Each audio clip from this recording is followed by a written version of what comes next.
All right. Hey, looks like we're live. We're running a little bit behind tonight. We had a few technical difficulties. One of those technical difficulties, I was busy stuffing my face with some really, really good tacos. So I apologize that y'all didn't get to enjoy those tacos with me. But we're here.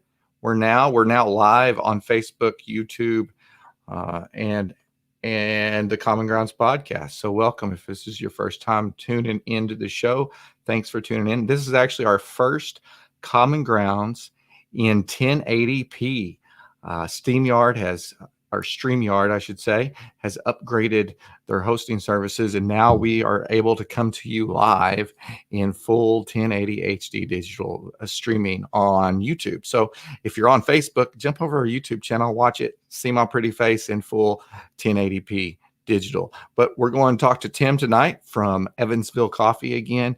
We're going to talk to him about some of the new coffees he's got coming in and really his approach on selecting these coffees. That's what we're really going to focus on tonight. So thanks for tuning in. Let's roll into the show.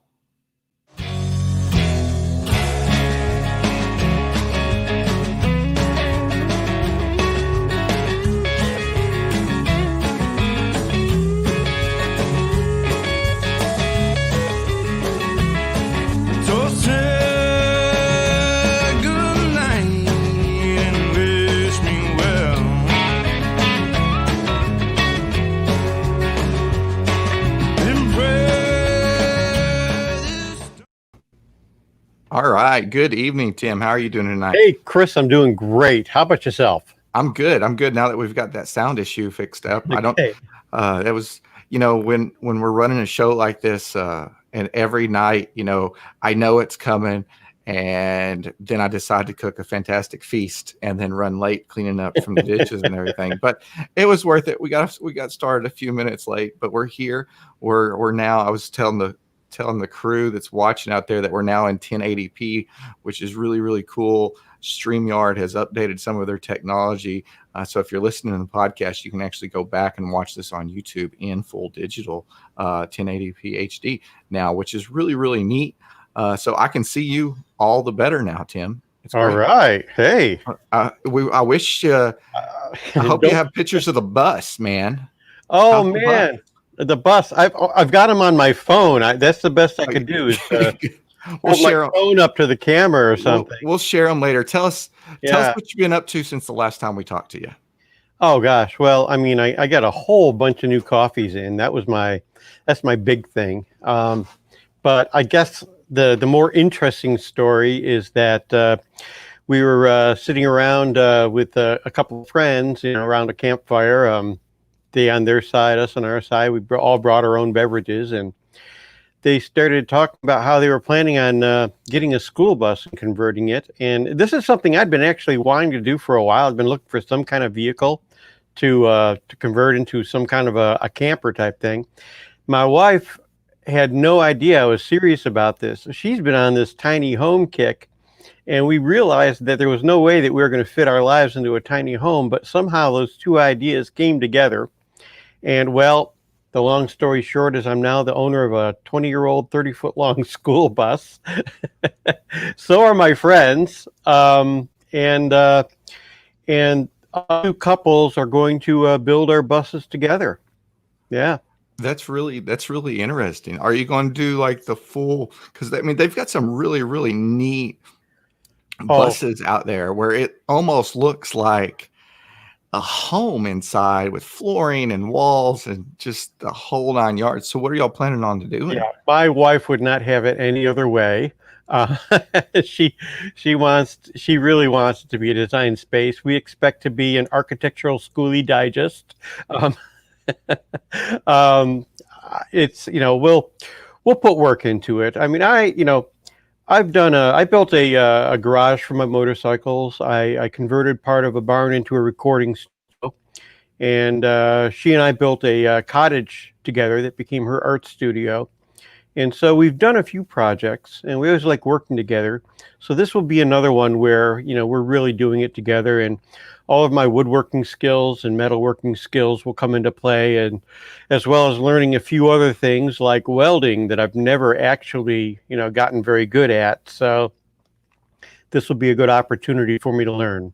That's awesome. That's Yeah. awesome that you're expanding into that realm. How are you going to, so this is back into the topic of kind of Yeah. of coffee. How are you going to balance the roastery and the school bus? Well, you mean the building of the school bus? Oh yeah.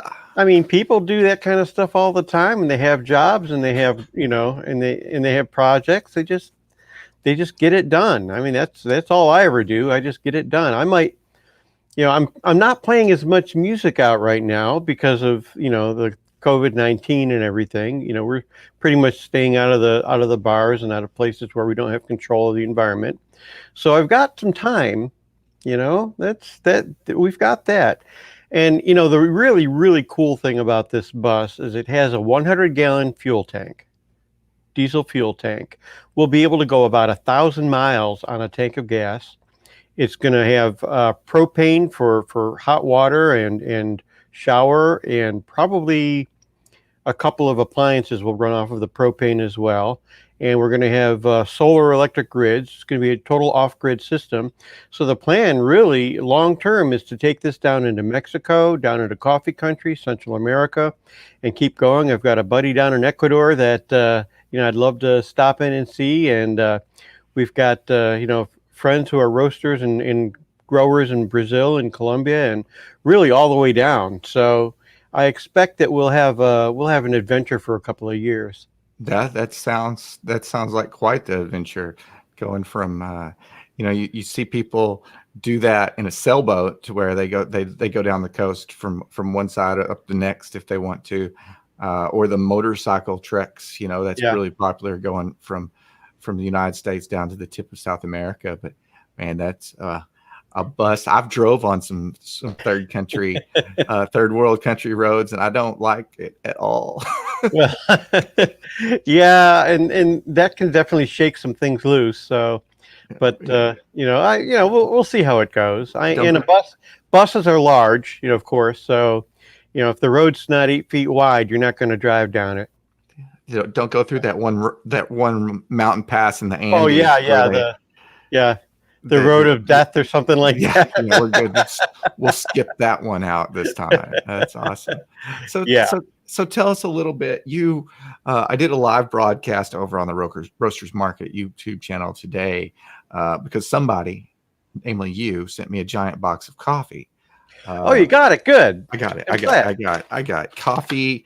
I got coffee for days. I was telling my wife at breakfast, I was like, so we're going to have some different coffee in the morning. We're going to have like 3 different coffees for in the morning. And she just kind of looked at me. She's like, what?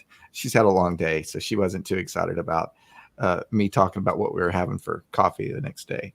But tell me about how you were introduced to these coffees, because I know there's a story probably behind each one. Oh gosh. Yeah, I guess I could make it a story. Yeah, please do. When I first started roasting in 2017, Cafe Imports had just started a project called oh crap, now I can't think of the name of it. Bodega Coffee. And what they were doing was taking full bags and breaking them down into 50-pound bags. And then you could buy it. The price would be for the 50 pounds, shipping and everything was included. And that was it. So they could take, like when they got to the end of lots, they could take those coffees, put them into smaller bags, and still sell them. Great for them. It was great for me as a beginning roaster because I did not want to buy 150, 300, 450 pounds of a given coffee and pay for the pallet shipping and everything when I had this little concession trailer that I was roasting out of, and I really didn't have room for more than maybe 300 pounds of coffee in there total. Right.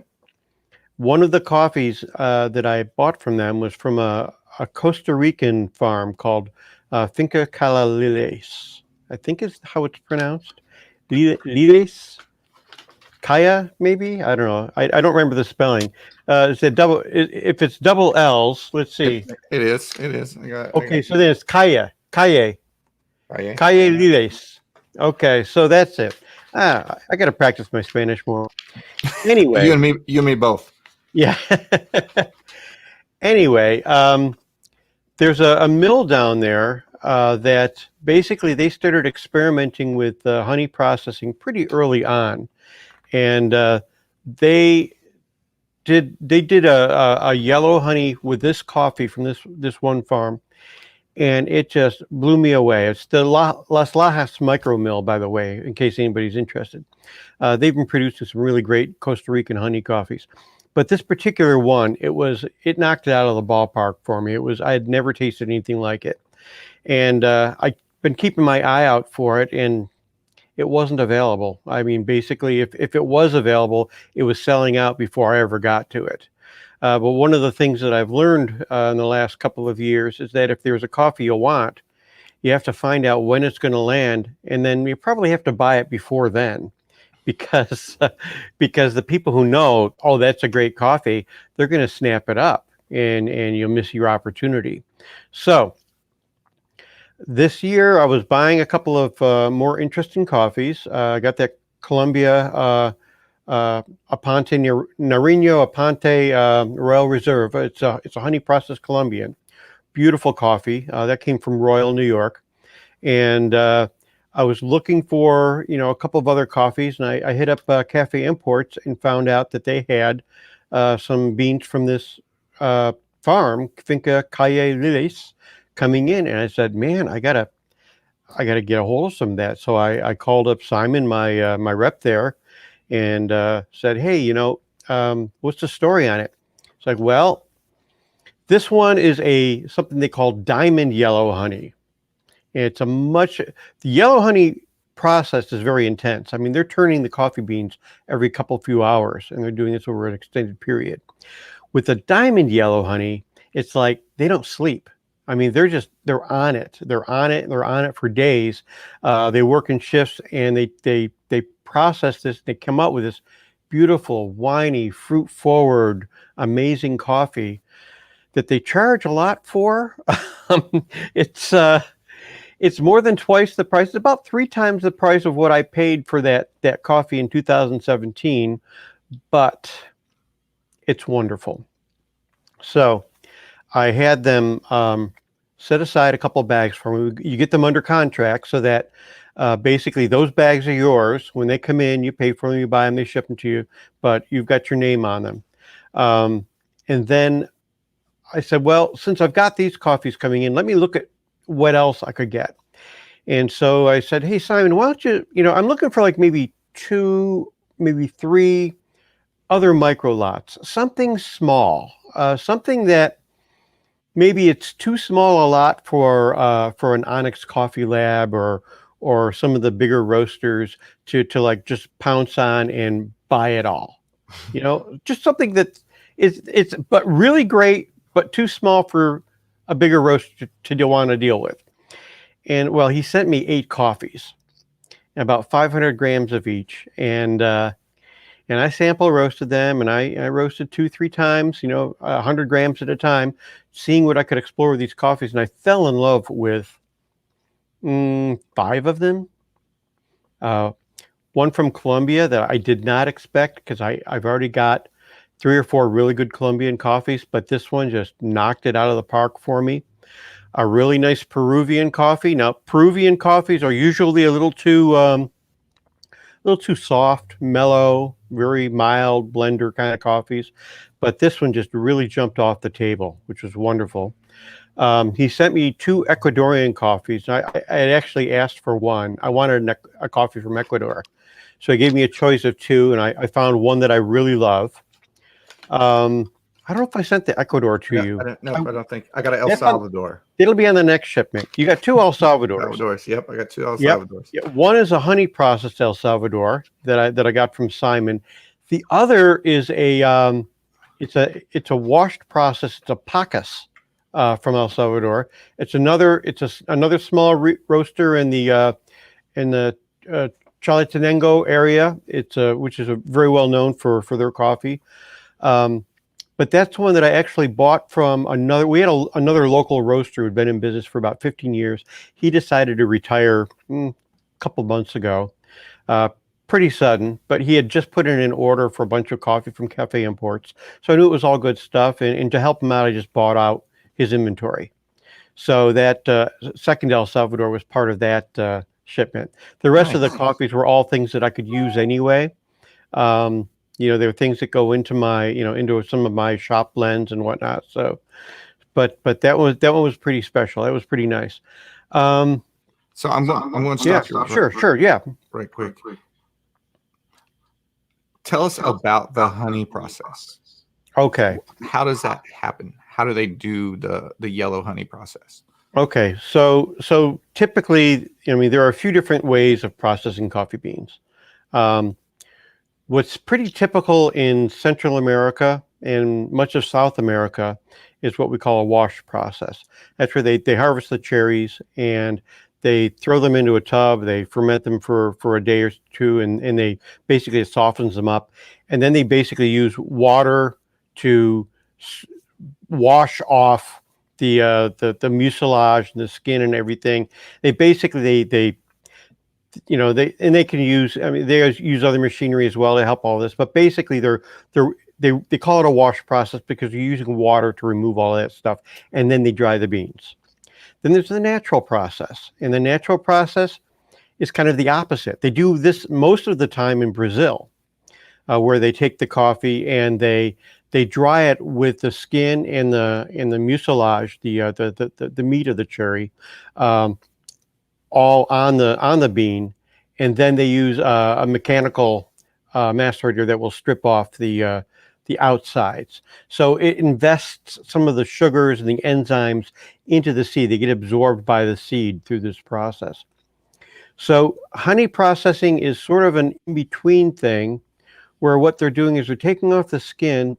They might take off some of that mucilage, which by the way, it's like the flesh of the fruit. So I Right, like like to the think, cherry, like yeah, if everybody thinks of a cherry, and now think of the coffee bean as the pit, and this is the yeah, process that's taking the meat of the cherry off of. right, right. I tend to describe it as being like a peanut inside of a grape, because Yep. It's because you've got the skin, you've got that flesh, which by the way is very, it's not a very thick layer. It's not like the cherries that we eat, but it is very sweet and it's very sticky, which is why they call it honey. So, and then inside there, of course, you've got the parchment and the silver skin, and then the seed. So the what they do is they take the skin off, they leave some of that honey on the bean, and then they dry it that way. Now the thing is, it can get moldy very easily. You can start, and it can start fermenting, and then you start getting some defect flavors in the bean. So you have to keep turning it and circulating it in order for this to work. So it's much more labor intensive. But what it can do is it can take a coffee that may, and lost you. sorry, I got you now. Nope. nope, okay. Nope. Now I do. You're good. Okay, all right. Yeah, I accidentally hit a key on my keyboard that opened up Siri. So I just brushed it with my hand. I don't know how I did that. Okay. Maybe it was the mouse. You're good. Anyway, you can create a flavor defect very easily. So it'll take an average coffee and make it into something above average if you do everything right. If you take a great coffee and you do everything right, it turns into something amazing. And so honey processing, it started out in Costa Rica. Other places are catching on now. So I've got some Colombia that's honey processed. I've had some El Salvador now. So Central America and South America, they're starting to do a lot more of this. I've even seen an Ethiopian honey process, though I haven't tried it yet. Sounds amazing. And a lot of that also has to do, for viewers or listeners that don't know, is it depends on the environment where the farm is on how they can process. So Yeah. if it's in Central America or South America, you're talking about they typically have a large quantity of water on hand. So washing the coffee makes a lot of sense to strip that off. And some of the stuff why this honey process is becoming popular and is because of the climate change and the less rainfall that they are getting. So they're looking for other alternatives other than just washing the Yeah. coffee, which is one reason why they do it, but it also makes fantastic coffee. Yeah, everybody is looking for ways of adapting with climate change. Trees are growing at higher altitudes than they were before. In climates, more temperate climates, than you don't necessarily have to be sitting on the equator. And they're starting to grow coffee in California as an experiment. So we're seeing a lot of changes, and that's just the nature of the business, in the industry, in the world. Hopefully, we'll have plenty of good coffee for a long time to come. Definitely. Yeah. We really hope so. So tell me more about the El Salvador. That's where we left off before I interrupted you. Well, try them side by side, and you'll get an idea that one is very, it's a little milder. It's got a little bit of a sweetness to it. It's got a little bit of a brightness. The other one is really going to pop, and that's the honey process. You're gonna really taste that one. I had a little bit this morning. I was in heaven. So good. So I plan on doing a tasting, possibly Monday. I don't know. I've got some other coffee I've got to do tomorrow. I think I'm going to actually record and do some other stuff, but I might do yours live one morning, or I might do it recorded. I've been trying to do some more recorded stuff for the Roasters Marketplace channel. Yeah. Other than this, well, that is really, really, really cool. So, how did you come to pick these coffees over the other samples? What did you do? Tell me about your technique, because I've got a bunch of roasters watching tonight, because I put out the invite over on the Coffee Roasters Guild page and got a bunch of hits off there. So tell us how you select those coffees over the other ones that you had in the line. Okay. Well, when you're working with a sample, a lot of times it's going to be a couple 100 grams. Cafe Imports is very generous. They provided me with 500 gram samples, so you got more room to play with those. But with all samples, I do basically the same thing. I look at the coffee in terms of the bean hardness, the altitude it was grown at, whether it's a wash process or a natural, or how it was processed, and make an estimate of really how I should approach it with heat to begin with. Now, if I were doing a cupping roast, there's a specific Agtron number that I would want to hit with that roast. So I'd roast it a certain way, 8 to 10 minutes. I'd want to end up, I think it's an Agtron 68 on the bean color. And that's what you use for, if you're evaluating a coffee and you want to compare the sample to what your importer, your exporter, what they sampled in the farm. So everybody's talking about the same coffee, the same language. But when I'm selecting a coffee that I'm going to roast, I want to have some idea of what market I think it's going to go into. And when we're talking about micro lots, I mean, basically we're talking about people who are really passionate about coffee, who really love the lighter, more interesting, more complex roasts.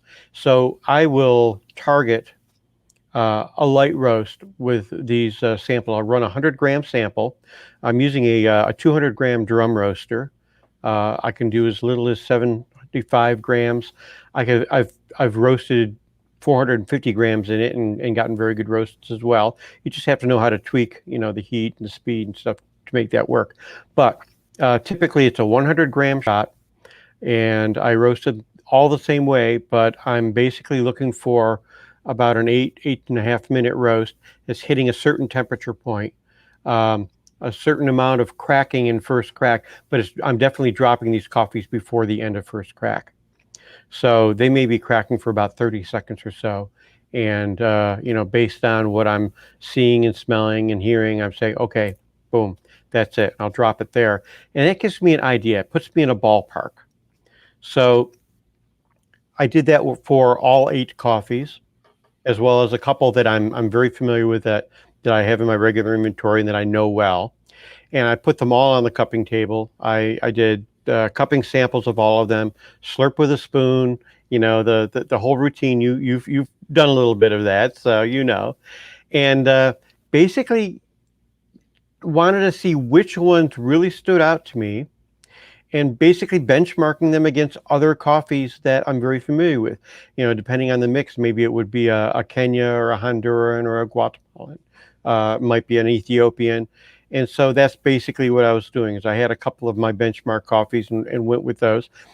And some of those coffees, they were all very good, but some of them just jumped out at me more than I expected. Some of them jumped. I mean, I didn't want to like them, but You'd already seen the price tag, so you didn't want to like them. Well, no, it wasn't the price tag. It was like that Colombian. I didn't need a Colombian micro lot. It's like I've got other coffees. I've got, so, but it was just so nice. I just said, man, for people who really love Colombian coffee, this one will just rock their socks. That's so awesome. yeah. That's awesome. I'm excited for it. I'm really excited to. I might have to move your tasting up to tomorrow and just do it live, and instead of trying to do camera angles and stuff. Well, we'll do some more. We'll send you some more coffees too. So for sure. The other step in the process is once I pick the coffee and I get it here, then I have to roast a larger batch. And that's where I move to the 1 kilo roaster, and I'll put a kilo of coffee, about 2 pounds of coffee in that roaster. And again, I'll be roasting to what is pretty much a standard profile, where the first beans that I'm going to pull are going to be at about 10 minutes. The last beans at about 12 minutes. And I slow the roast down toward, after first crack, maybe the first 15 seconds or so, I'm just letting it go. But then I'll start pulling trier spoons of beans out and putting them in cups. And I'll pull samples every 5 degrees. And so I'll end up with a range of 10 to 12 cups with about 20 grams of each, of coffee in each of those cups that I'm cooling. And then I take those, let them rest for a day. And then the next day I cup all of those. And now it's just one coffee, but at 6 different temperature sets, or 10 or 12, whatever it happens to be. And then I'll taste those. If it's too many, what I might do is I might skip and do like every 10 degrees, and that'll put me in a ballpark. And then I'll go grab the other 2 that were on either side of the one that I like the most and try all 3 of them together. That's why I like to get a good 20 or 25 gram sample instead of just like 10 or 12. So I'm looking for that best spot. And then once I've got that one, then it's just a matter of repeat roasting. Move it to the production roaster. Try to hit that target. If I'm off a little bit, taste it, make sure it's still good, and maybe I do something a little different and I discover, oh wow, this is better. And then that basically we have a new standard for that coffee, then a new roast curve. That's pretty much it. Yeah. We've got a comment from Emily. Our friend Emily's over on YouTube, and she says, fun fact, honey processed coffee actually tastes like honey if you suck on the beans as they dry. But also do not do that because it's super unsanitary. Sounds like Emily's been kicked off a farm for sampling the honey processed coffee. But that's amazing. So that's one thing that I don't think people, I definitely, before I got into coffee, didn't realize how labor intensive and how scientific that tuning that one coffee is.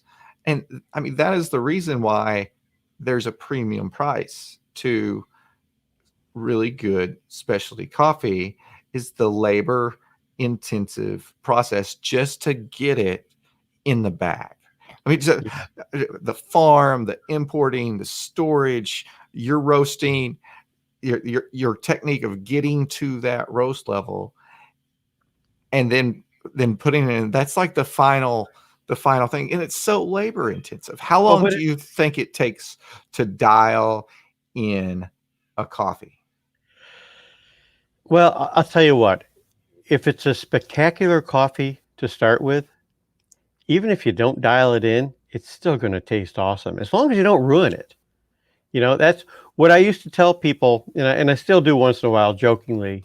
So I'll say, roasting coffee is easy. Just buy the absolute best coffee you can afford and don't screw it up. It's, that's all you do. But no, I mean, you really, what you want to find is that coffee that tastes. You want to find something that makes you really happy. I love this flavor. This is something, or I know that people will like this flavor. They will want to buy this flavor. Now that I roast some coffees that I don't drink, I rarely drink, but there's a big market for them. I mean, I used to be a trad Italian dark roast espresso guy, 2 Americanos every morning. Once I started roasting, I started figuring out that, oh, there's really something to these honey coffees and these naturals and the Ethiopians and the light roasts, and they tasted terrible if I put them into my espresso machine. So, um, then you get into the Isn't it just V60 and the amazing? chemics and everything else. Yeah, Isn't it just amazing how just the brew technique will change out? I got one of those Kalita waves. I think that's how you yeah, say it.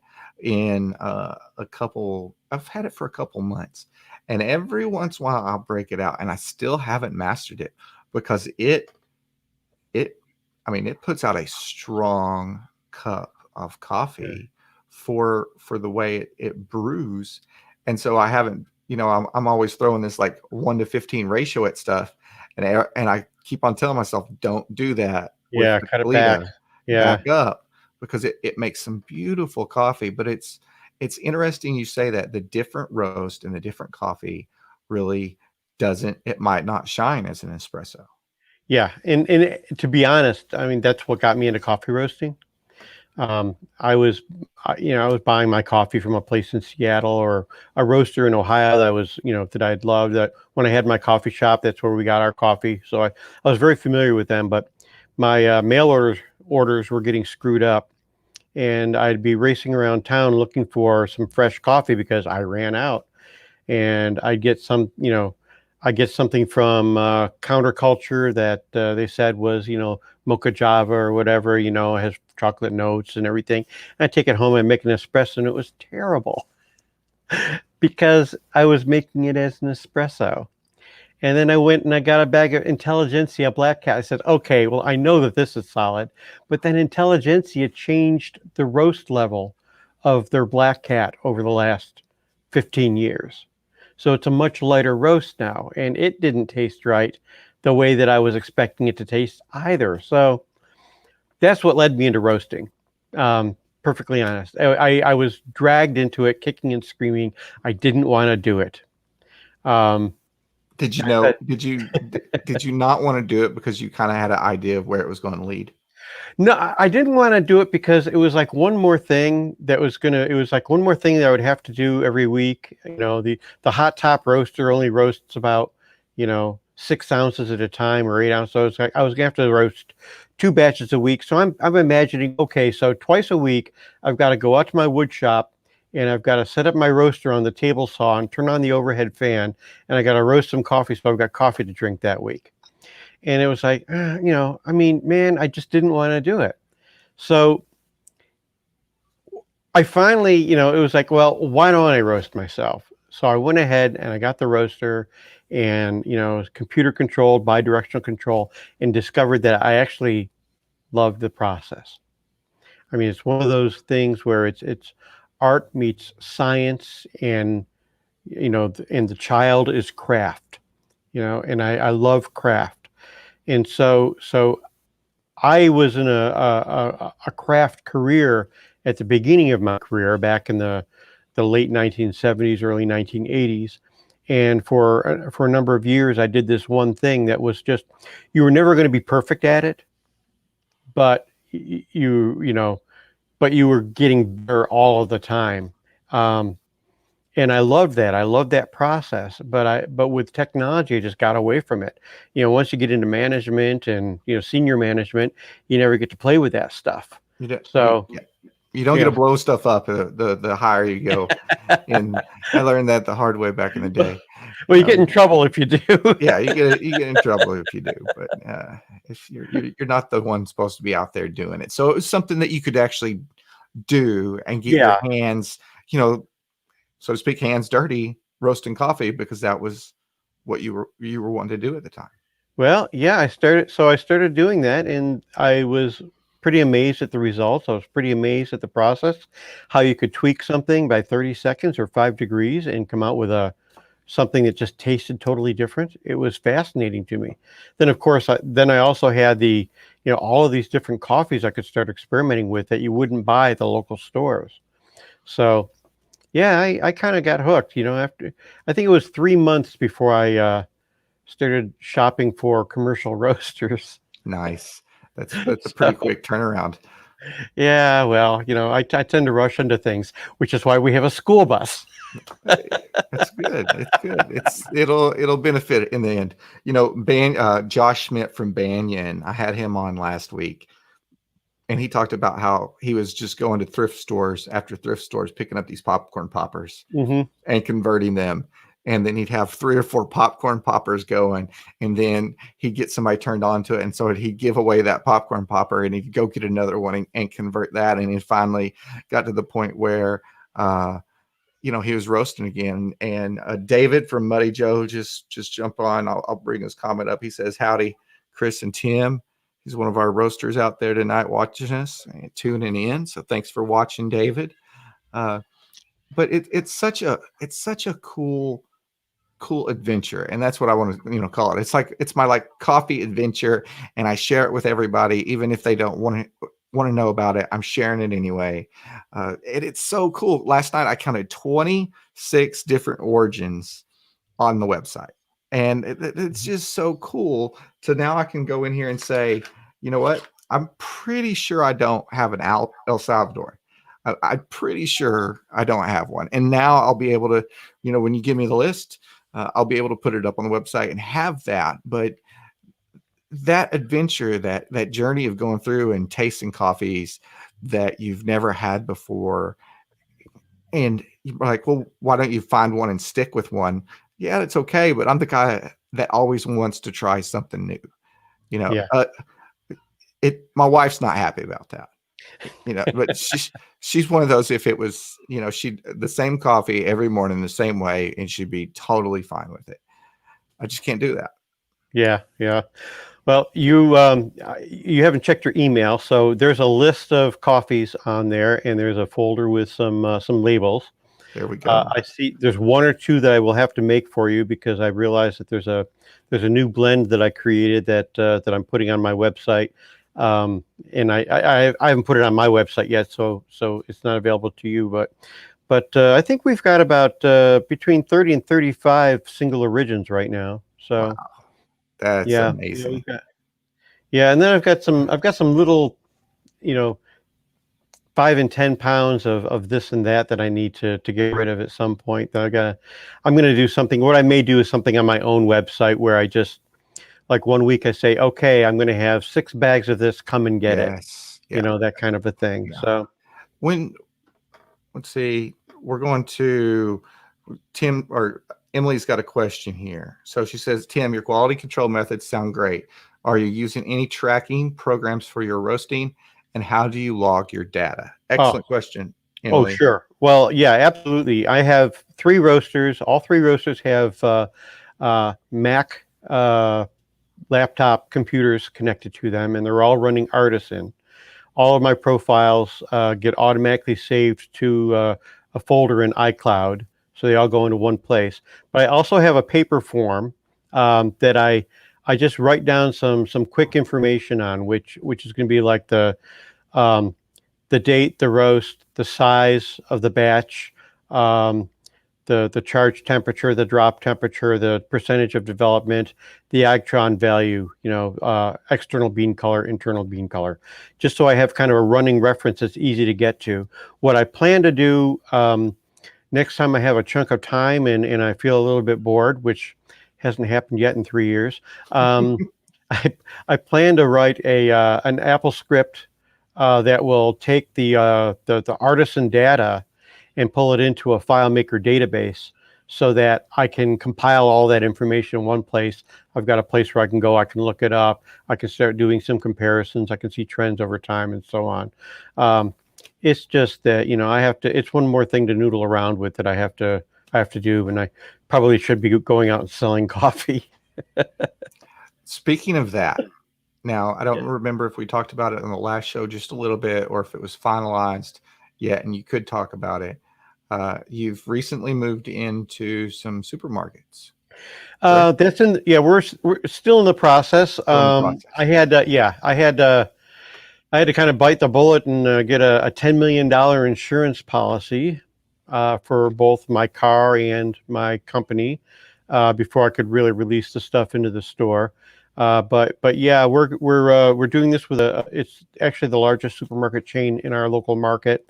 There's 6 stores. I'm not expecting it to totally blow up the coffee business, but it's going to be really nice for brand awareness, local market. People who haven't heard the ads on the radio or seen the stuff on Facebook, they're definitely going to see it in the supermarkets because this is the market everybody shops at, basically.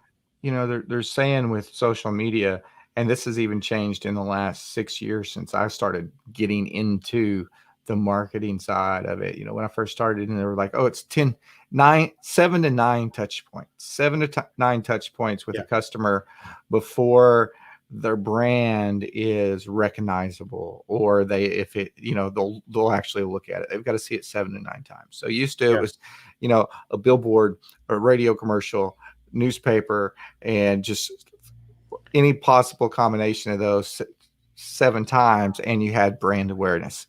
They're talking at 27 touch points at this point in time is what it's average somebody to become aware of a brand.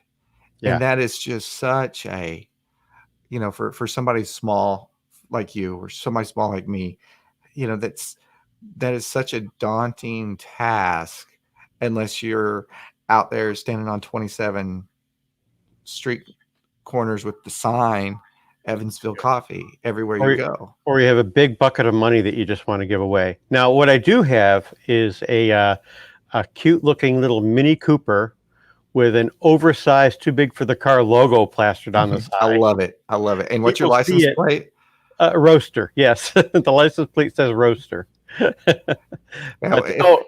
the other thing is nobody gets to see this, unfortunately, but there are these puddle lights because Mini Cooper, they have like lots of little extra features. So you open the door and they're puddle lights. So I replaced the lenses in the puddle lights with coffee beans. So we now have coffee bean puddle lights. That's amazing. That is awesome. It's just such a hard thing to do. And I had a call this week with another roaster, and it's like, okay, what do you want to do? Do you want to dominate your local area? Do you want to, or do you want to, you got $1,000? Well, what do you mean? Well, that's what, that'll kind of get the word out, get the word out. And it's such a hard concept sometimes for people who aren't into the marketing side or the social media side to grasp that it's so much more economical for you to have everybody in Evansville drink your coffee. It's way more efficient. We'll do this a whole private show on this sometime for the roasters talking about it. But when you do that and you become the coffee of the town and everybody looks at you funny if you're not drinking Evansville coffee, that's the thing. It's where I grew up. There was an Ideal Bread Company, and that was the bread company in town, and everybody had Ideal Bread. That was it. That was the bakery, so I'd like to see everybody drinking Evansville coffee in Evansville, Indiana. That's my long-term goal. I would like that too. How big's your metropolitan? How big's your area there? Okay, so I mean, the city is about 120,000 people. The county, gets into probably a couple 100,000, maybe 250,000. But you were starting to ask about the marketing statistical area, the MSA, which is actually 1 million people. Okay. Because we're kind of like we're the city in the middle of a whole bunch of small towns. I am the largest coffee roaster in a 100-mile radius. That's awesome. Yeah, and so the next place but then you hit, you go another 25 miles past that, and you're in Bloomington, Indiana, or Indianapolis, or Louisville, Kentucky, or St. Louis, or Nashville. So I mean, there certainly is competition, but as far as that first 100 miles goes, I've got a little bit of an edge because we're the store people shop at, That's or the awesome. city. We're where people go to shop at the mall. Right, right, right. I Yeah. remember those days. Growing up, I grew up in a very, very small town in north central Arkansas, and Uh, it was such a big deal to go to the mall. I mean, that yeah. was everybody load up, and it was an hour and a half drive to go to the nearest mall, and I can walk to the nearest mall now. It's 2 miles away. If I wanted to walk to it, I could, Yeah. because it's just a totally different area, and I can there's I know 6 coffee roasters within a 30-mile radius of me. Hmm. That's just, I mean, there's 8 million, 9 million people, I think, in the Houston area. So it's totally different. So for the roasters out there listening or watching this later on, not to give away all your secrets, but how Sure. do you approach your local marketplace? Okay. Well, so I have a little bit of a marketing background. Right. And that's Um, why I'm so asking you yeah, the question. yeah. So when it came to creating the business, I mean, I could have come up with some crazy name, Purple Camel Roast Company or whatever. But in having the URL was important to me. Having a .com URL because being a web guy, that's what people are going to think of, what they're going to remember.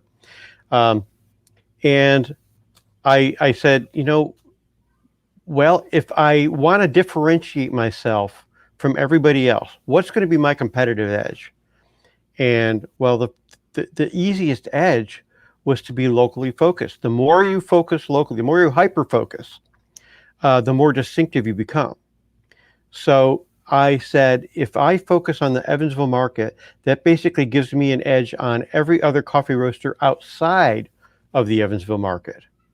And I can spin that a couple of ways. I can say, hey, I've got the same water that you have, so I'm roasting my coffee so that it tastes great with your water, and I can, you can, I know the local taste, I know the local flavors, I know what people want here. So there's that side of it. But also it's a limiting factor because now it's like, well, what do you do when you want to go outside of the Evansville market, right? The way that I look at that one is I say, one of the purposes of this company is to be a champion for this community, to get the name of Evansville, how awesome Evansville is as a city, out to the rest of the country and out to the rest of the world. To be one more really attractive thing that draws people into this city and lets them know it's a great place to raise a family. It's a great place to start a business. It's a great place to go to school. There's a lot of good reasons to be here, but for a long time, the city just didn't recognize that because there was a lot of reactionary attitudes. It was the attitude was if it was going to work here, somebody would have already done it. Yeah. And they said that to me 20 years ago when we opened a coffee shop. They also said, by the way, that if we didn't allow smoking in the shop, we wouldn't have any customers. And we never allowed smoking, and that shop is still open. I roast for them now. Isn't that So amazing how things have changed? yeah, Just like smoking, for instance, across America, how that used to be like, there's nobody going to be at the bars because you can't smoke. Well, they're still going to the bars, yeah, right, right, depending on where you're at. So yeah. when you look at, I had a really good question, and I think I lost it. When We were talking about marketing, so Right. So when you're looking at that local presence, and yeah, so if I go on, and if I was geolocated in Evansville or around, and I typed in local coffee near me or a small coffee roaster near me, you're automatically going to pop up on that Google search because of your location and No, your that's right. proximity, Yeah. without having to say, hey, Google, here's $1.50 for showing them that search function. Here's $1.50 for them having them click. They didn't buy anything, and I've already spent $3. Yeah. Well, You know, yeah. If somebody searches on Evansville and coffee, or you got coffee it. near me, they're gonna see my name. Absolutely. Um, but there are a lot of people that don't necessarily even bother doing that. They think they know where the local coffee is. They go to Donut Bank or McDonald's or Starbucks. So, to reach those people, get involved with any kind of street events. For a couple of years there, I was doing the Saturday street markets and the farmers markets and any kind of a funky festival or something, any opportunity to get out in front of people, I'd be there. I'd be there with my coffee. Um, one time on my birthday, I went down to a neighborhood where there's like a lot of like bars and after nightlife and stuff like that, and I just gave away coffee to people, things like that. I mean, people love it when you give them free Oh coffee. yeah. Oh yeah. Yeah. I bet. Especially if it's really good coffee. So that was really great for getting the name out there too. And then I mean, I've done some trades with a local media company to get some radio and some web advertising and stuff. But I don't expect to get a lot from that, because I know radio's dead basically. I wouldn't spend my money on it. The places where I would spend my money in the local market would be the billboard advertising. But honestly, for me, it makes more sense to really focus on differentiating myself. Again, another point of differentiation on really high quality coffee, better than what anybody else is doing, having the widest selection of really high quality coffee, and then becoming recognized for that. So that means I've got to, enter into roasting competitions. I've got to submit my stuff to any place where it can get reviewed or written up. If there's an opportunity to send out a press release, just because all of those things help build exposure. Now, I have people who, buy my coffee from Seattle and Boston and New York and, in Miami and I have no idea, San Francisco, I have no idea how they heard about me. But, part of it's word of mouth and part of it is just those little news things that you do that get your name out there. Mm-hmm. So, you have to do it all, basically. Yeah, you have to do it all. Yeah, you definitely have to do it all. And I'm always looking at different SEO stuff, and I throw your website up in my Uber suggested, see where all the hits going back to you, and it's just amazing the groundwork that you have laid by doing that. And it's really, really, really awesome. That you share that with the community. And one thing we talked about last time, and I'll brag about you again, is how you share your knowledge freely around the community of roasters. And in fact, I had, I posted something up, I think, on the Home Barista community, looking for guest hosts or not guest hosts, but for guests for a show I wanted to do on sustainability. And a guy messaged me on there. He's like, I talk about sustainability at these conferences and this and this and that. I'd love to talk to you. So I called him up, and ends up he's a coffee roaster. That connection wasn't even trying to be made, but he's a coffee roaster. And as soon as I start talking about what I do over at Roasters Marketplace, and then the conversation's going, and he's obviously either on his phone doing it, or he's like, Tim's on your homepage. I was like, yeah, exactly. And so you're known like that. And I think one of my best business decisions ever was getting Tim on my website. Well, I appreciate it too. I appreciate it. It's really been interesting because I've got because of the the Roasters Forum and that community. There are some people that don't necessarily feel comfortable asking questions on the forum, but they reach out to me personally. That's So awesome. I've been helping people in the Philippines and Saudi Arabia and That's so cool. Mexico and Colombia. It's just, and I'm happy to do it because, I mean, any insight that I think is worth sharing is something that I'm really contemplating. And if somebody asks me a question, I don't know how to answer it, it'll bug me until I really figure out where what my response would be. And I'll go and do whatever research is necessary and figure it out. But And, that's just the way I am. You truly are able to master something as you begin to teach it. I think that is one of the best ways to get to mastering its skill. I've got a pretty good extensive firearms training background, and I really got much, much, much better after talking about those fundamentals 150 times a week.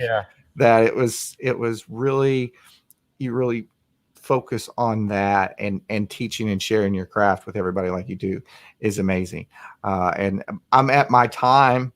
Once again, we've already talked for almost an hour, which is, we're going to have volume 3 of this. I'm going to have to try these coffees tomorrow. So before we get off here, tell the viewers where they can find you besides Roasters Marketplace. Oh, well, that would be EvansvilleCoffee.com. That's the website, and it's a fun website. And if you're really interested in different coffees, I have a program called a Coffee Safari. And once a month, we select a different coffee that's usually not in our regular roster of coffees. So this month, I may send one of these new microlots out that I've got. But every month, you get a different coffee, roasted a little differently. It's just something new that we do, something so we can explore different coffees I normally wouldn't carry. It could be anything from a monsoon Malabar to to something from from Thailand. We did a Thai coffee not too long ago. I'm going as soon as we get off here and I get out of the bath, I'm going to go on and I'm going to sign up for the Safari. I've seen it before. I've looked at it. I'm going to go sign up to the Safari tonight. It's a fun program. It sounds like if you do it tonight, then you'll get in on this next tour, because we send it out. It's at the beginning of every month. Okay. So if somebody signs up in like 14th or the 15th, if I have some of the previous month's coffee, I'll ask them, hey, do you want me to send this to you now, or do you want to wait until the next month? Yeah. And but otherwise, we just stage everything at the beginning of the month. That's awesome. Yeah. And if you're watching out there or you're listening down the road and you've missed it and you go to Tim's website, let him know you heard about Evansville Coffee on the Common Grounds podcast and Meet Your Roaster. I really appreciate it, Tim. I'm going to drop you off here. I'll hit you back up in the green room. And thanks for joining us. Thank you, Chris. It's always a pleasure. All right, everybody. Thanks for tuning in tonight to Roasters Marketplace's Common Grounds podcast and the Meet Your Roaster series. You can find us on YouTube, which if you're watching on there, you can find us on Facebook. You can find us on Apple, iTunes, Spotify, Stitcher, all the major podcast networks. You can download us there. If you're listening to us on a podcast, go to Apple, go to your podcast player and give us a rating, leave us a review, tell us how we're doing. We really appreciate all your support. This show would not be possible if it was not for roastersmarketplace.com. We appreciate everybody watching. Thanks for tuning in. Next week, I don't have a guest yet, but we will have one a couple weeks from now. I don't even have the list. I should have pulled up the list, but we'll update the list. We've got awesome coffees coming from you from Roasters Marketplace. We're going to roll out the credits with a little Dom Coors. I'll have a great night.